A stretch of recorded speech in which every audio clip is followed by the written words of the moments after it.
আমি এখন মাননীয় সদস্য নূর মোহাম্মদ জামালপুর এককে তার বক্তব্য রাখার আহ্বান জানাচ্ছি। আপনার সময় 8 মিনিট। আসসালামু আলাইকুম। মাননীয় স্পিকার, আমার বক্তব্যের শুরুতেই আমি জাতির জনক বঙ্গবন্ধু শেখ মুজিবুর রহমানের আত্মার প্রতি শ্রদ্ধা জ্ঞাপন করছি। আমি শ্রদ্ধা জ্ঞাপন করছি 15ই আগস্টে তার পরিবারের সকল সদস্যদের প্রতি। শ্রদ্ধা জ্ঞাপন করছি মুক্তিযুদ্ধে শাহাদত বরণকারী 30 লক্ষ শহীদ এবং যাদের সম্ভ্রমহানি হয়েছে সেই সব 2 লক্ষ মা বোনের প্রতি।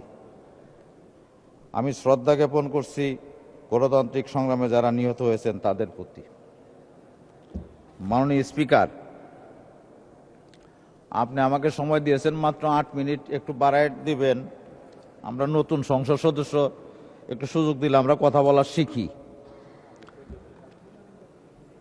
আমি প্রথমে আমার এলাকার 2-1টা সমস্যা এর আগে বলে শেষ করি, পরবর্তী পর্যায়ে যদি সময় আর না পাই। আমি জামালপুর 1 আসনের সংসদ সদস্য। জামালপুর 1 আসন নদী ভাঙ্গন এলাকা, দেওয়ানগঞ্জ বক্সিগঞ্জ নিয়ে গঠিত। তো সেই এলাকায় গত কয়েক বছরে কয়েক কিলোমিটার যমুনা নদী ভেঙে নিয়ে গেছে। 8-10 হাজার পরিবার ইতিমধ্যে নদীতে বিলীন হয়ে গেছে। আমি এইটা মাননীয় পানি সম্পদ মন্ত্রীর সঙ্গে ইতিমধ্যে আলাপ করেছি। উনি একটি প্রকল্প তৈরি করেছেন, কিন্তু এখনো এটা পরিকল্পনা কমিশনে যায় নাই। আমি আজকের এই সংসদে মাননীয় পানি সম্পদ প্রতিমন্ত্রীর দৃষ্টি আকর্ষণ করব, যাতে দ্রুত এটা পরিকল্পনা মন্ত্রণালয়ে পাঠান এবং এটা দ্রুত পাশের ব্যবস্থা করেন। না হলে ইতিমধ্যেই আমার এলাকার মানুষ নদীতে বিলীন হয়ে যাচ্ছে। আমার এলাকার কাঁচা রাস্তার পরিমাণ 900 কিলোমিটার। এগুলো গ্রামীণ রাস্তা। আমি মাননীয় স্থানীয় সরকার মন্ত্রীর সঙ্গে দেখা করেছিলাম এবং এই কাঁচা রাস্তাগুলোকে একটা গ্রামীণ রাস্তার প্রকল্প করার জন্য তাকে অনুরোধ করেছি। উনি যাতে এই রাস্তাগুলো করেন আমি ওনারও দৃষ্টি আকর্ষণ করছি। মাননীয় স্পিকার, আমাদের মাননীয় অর্থমন্ত্রী আবুল হাসান মাহমুদ আলী তার প্রথম বাজেট গত বৃহস্পতিবার জাতীয় সংসদে উপস্থাপন করেছেন। অর্থমন্ত্রী এমন একটা চ্যালেঞ্জ সময়ে বাজেট দিয়েছেন যখন দেশের অর্থনীতি নিয়ে সব মহলেই আলোচনা আছে। মূল্যস্ফীতির আবিঘাতে সীমিত আয়ের মানুষের জন্য দ্রব্যমূল্যের ঊর্ধ্বগতি একটা বড় জাতীয় উদ্বেগে পরিণত হয়েছে। সরকার বিষয়টি নিয়ে ইতিবাচকভাবে ভাবছে বলে অর্থমন্ত্রী তার বাজেট বক্তৃতায় সামষ্টিক অর্থনীতি স্থিতিশীল রাখা, মূল্যস্ফীতি 6.5% নামিয়ে আনা এবং দুর্নীতির লাগাম টেনে ধরার উপর জোর দিয়েছেন। আমরা দেখলাম নতুন অর্থ বছরের জন্য মাননীয় অর্থমন্ত্রী 7,97,000 কোটি টাকার বাজেট দিয়েছেন। এর মধ্যে বার্ষিক উন্নয়ন কর্মসূচির আকার 2,65,000 কোটি টাকা। একই সময় আয়ের প্রাক্কলন হচ্ছে 5,41,000 কোটি টাকা। এতে সামগ্রিক ঘাটতি হবে 2,56,000 কোটি টাকা। মোট দেশজ উৎপাদন বা জিডিপির তুলনায় ঘাটতি 4.6%।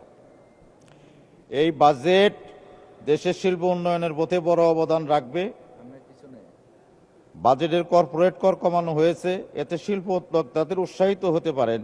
34টি নিত্য প্রয়োজনীয় পণ্যের উপর উৎসে কর 2% থেকে 1% নামিয়ে আনা হয়েছে। আমাদের দেখতে হবে এই প্রস্তাবগুলো যেন ইতিবাচক প্রভাব রাখে। তবে এই জায়গায় আরেকটা কথা মাননীয় স্পিকার বলতে চাই, ব্যক্তি কর আবার কিন্তু বাড়ানো হয়েছে। আমি মাননীয় অর্থমন্ত্রীকে বলবো যে ব্যক্তি কর বিষয়টা নিয়ে একটু বিবেচনা করার জন্য। অর্থমন্ত্রী খরচের ক্ষেত্রে অনেক হিসাবওয়ারি চেষ্টা করেছেন যা ইতিবাচক, তবে বাজেটের যে 2 লক্ষ কোটি টাকার বেশি ঘাটতি সেটা পূরণ করতে সরকার দেশীয় বিদেশি উৎস থেকে ঋণ করতে হবে। ব্যবসায়ীরা দেশীয় উৎস থেকে ঋণ না করার পরামর্শ দিয়েছেন। বিষয়টি মাননীয় অর্থমন্ত্রী ভেবে দেখতে পারেন, কারণ সরকার ব্যাংক খাত থেকে ঋণ গ্রহণ করলে বেসরকারি খাত ঝুঁকিতে পড়ার সম্ভাবনা আছে। ডিজিটাল থেকে স্মার্ট বাংলাদেশ পৌঁছাতে বাজেটে ল্যাপটপের উপর শুল্ক কমানো হয়েছে। এটি অত্যন্ত ইতিবাচক একটি পদক্ষেপ। স্মার্ট বাংলাদেশ গড়ার চালিকা শক্তি হিসেবে তরুণী ও যুব সমাজকে প্রস্তুত করে তোলার উদ্দেশ্যে গবেষণা, উদ্ভাবন ও উন্নয়নমূলক কাজে আগামী বাজেটে 100 কোটি টাকার বিশেষ বরাদ্দ রাখা হয়েছে। তেমনি করে গুঁড়া দুধ, ডায়ালাসিস সেবা, ডেঙ্গুর কিটের আমদানি শুল্ক কমানো হয়েছে। এটি ভালো পদক্ষেপ বলে আমি মনে করি। একইভাবে অর্থমন্ত্রী সিগারেট ও কোমল পানীয়ের উপর শুল্ক বাড়ানোর যে প্রস্তাব দিয়েছে তা সমর্থনযোগ্য। বাজেটে বিদেশি পানি ফিল্টারের শুল্কও বাড়ানোর প্রস্তাব করা হয়েছে। আমি একজন সদস্য হিসেবে স্থানীয় সরকার মন্ত্রীকে বলবো এ ব্যাপারে ঢাকা এবং চট্টগ্রাম ওয়াসা সহ সংশ্লিষ্ট ব্যক্তিদের জবাবদিহিতার আওতায় আনা উচিত যে কেন তারা সুপেয় পানি সরবরাহ করতে পারছেন না। প্রস্তাবিত বাজেটে যা নিয়ে সবচেয়ে বেশি সমালোচনা হচ্ছে তা হলো কালো টাকা সাদা করা এবং অপ্রদর্শিত অর্থ বৈধ করা। অতীতেও আমরা এমন সুযোগ দিয়েছি, কখনো 10% বা কখনো 7%। কোনো ইতিবাচক ফলাফল আমরা দেখিনি। এবারও একেবারে 15% করা হলে সেটি একটি বড় প্রশ্ন, কারণ সরকার কর ফাঁকিবাজদের বিশেষ সুবিধা দিলেও সৎ করদাতাদের সঙ্গে বৈষম্য করতে পারে না।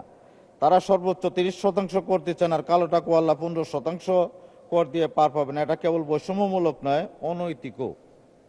এই বিষয়টি নিয়ে গভীর ভাবা দরকার। তারপরে বলবো, ফ্ল্যাট ও অ্যাপার্টমেন্ট কিনতে টাকা সাদা করার যে সুযোগ দেওয়া হয়েছে তাতে আবাসন খাত চাঙ্গা হয় কিনা দেখার অপেক্ষায় আমরা। নির্মাণ শিল্পের জন্য এটা ইতিবাচক। আমি আরেকটা বিষয় মাননীয় স্পিকার উল্লেখ করতে চাই। এই বেশ কিছুদিন যাবত, 2 মাস যাবত দেখা যায় শেয়ার বাজার ব্যাপক তলানিতে। এখন শেয়ার বাজার একেবারে এমন পর্যায়ে চলে গেছে যে যেটা নিয়ে আর আলোচনা করবার বলারই কোনো উপায় নাই। বাংলাদেশের সম্প্রতি আমি মাননীয় অর্থমন্ত্রীকে অনুরোধ করব এই খাতেও কালো টাকা সাদা করার একটা সুযোগ রাখতে পারতেন, অথবা কালো টাকার সুযোগ রাখার আমি অনুরোধ করছি যদি সম্ভব হয় মাননীয় অর্থমন্ত্রী এই শেয়ার মার্কেটে কালো টাকা সাদা করার একটা সুযোগের ব্যবস্থা করবেন। এবং আর একটা বিষয় আমি উল্লেখ করতে চাই যে শেয়ার বাজারে যে কর নির্ধারণ করা হয়েছে সে কারণেই বাজারে গুজব যে শেয়ার মার্কেট পড়ে গেল। তো সেই কর এমনিই তো মার্কেট পড়ে গেছে, তার মধ্যে কর যদি আরো যুক্ত হয় তাহলে সেই শেয়ার মার্কেট সামনের দিকে আগানো আর সম্ভব না। সেই কারণে আমি এটাও প্রত্যাহার করে নেওয়ার জন্য মাননীয় অর্থমন্ত্রীকে অনুরোধ করছি।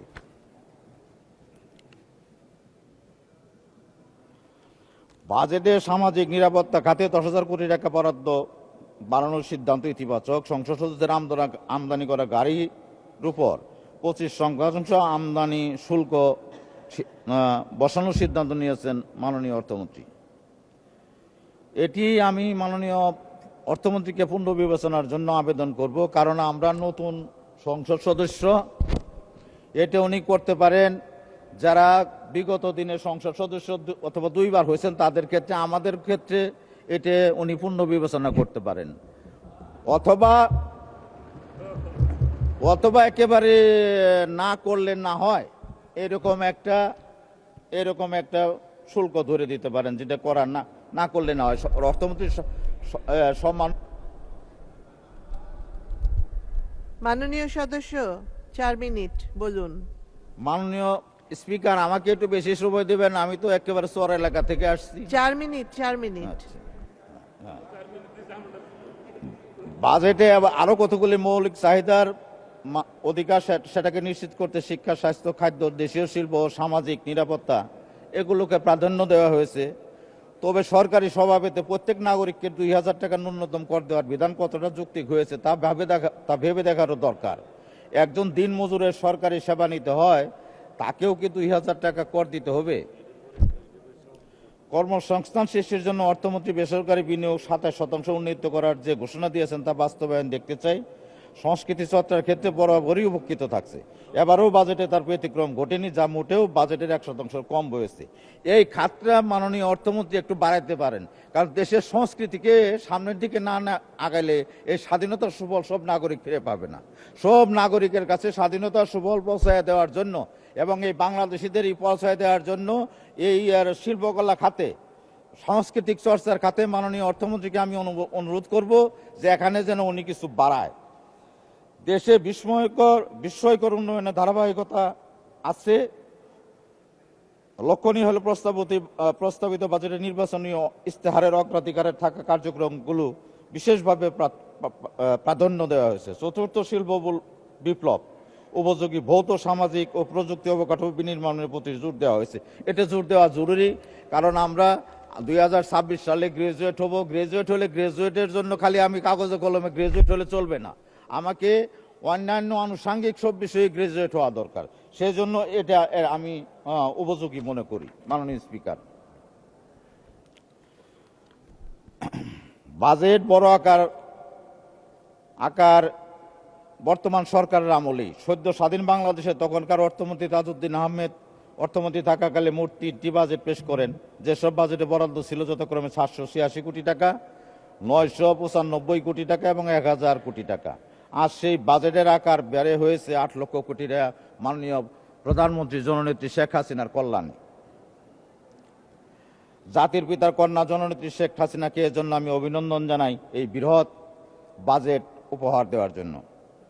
বাজেটের পরিবর্তনগুলো দেখলে বোঝা যায় ক্রমান্বয়ে একটা বিষয় পরিষ্কার হয়েছে যে মানব সম্পদের দিকে নজর দিতে হবে, শিক্ষা স্বাস্থ্যের দিকে নজর দিতে হবে। বাংলাদেশের যে মানব সম্পদ জোট দিচ্ছে খাদ্য নিরাপত্তা, কৃষি বহু বিধিকরণ, যান্ত্রিকীকরণ, এসব বিষয়ে অগ্রাধিকার পাচ্ছে। এগুলো সবই ইতিবাচক। সামনের দিকগুলোতে এই বিষয়গুলো আরও বিস্তৃত হবে বলে আমি মনে করি।